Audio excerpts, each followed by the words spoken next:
দিদিভাই জিজ্ঞাসা করেছিল যে লটকনের দড়িটা কিভাবে বানাতে হয়, তো দেখো দেখে নাও যে আমি এত সুন্দর একটা কিভাবে লটকনের দড়ি বানাচ্ছি।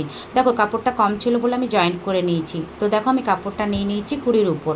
তো এক দিদিভাই জিজ্ঞেস করেছিল যে কতটা কাপড় রাখতে হয়, তো দেখো এটা কাস্টমারের ইচ্ছা অনুযায়ী কেউ ছোট পছন্দ করে কেউ বড় পছন্দ করে, তো মিনিমাম 20 কিন্তু। তো দেখো আর চওড়াটা নিয়েছি আমি 1.25 ইঞ্চি। এবার আমি এটা সরু করে সেলাই করে নিলাম। দেখো ভালো করে লক্ষ্য করো যাবে কি করলাম আমি ওখানে কিন্তু একটু সুতো বাড়তি রেখে দিলাম, কারণ আমি ওখানে ওই সুতোটা ফাঁসিয়ে আমি কিন্তু লটকনের দড়িটা উল্টাবো। তো দেখো আমার ছুঁচে কিন্তু সুতো পরানো আছে, আমি এখানটা ফাঁসিয়ে নিচ্ছি। তারপর আমি ছুঁচটা কিন্তু লটকনের দড়ির ভেতর দিয়ে পার করে নিচ্ছি। পার করে এইভাবে কিন্তু আস্তে পার করে নিতে হবে, পার করে এটা উল্টাতে হবে।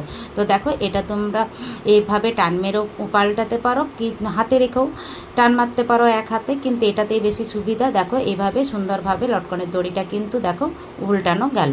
তো এইভাবেই করে দেখবে, খুব সুন্দর হবে। খুব সরুর মধ্যে দেখো একটা সুন্দর লটকনের দড়ি রেডি হয়ে গেল। ভিডিওটি ভালো লাগলে লাইক কমেন্ট করে দিও, পরবর্তী সময় দেখে করতে চাইলে শেয়ার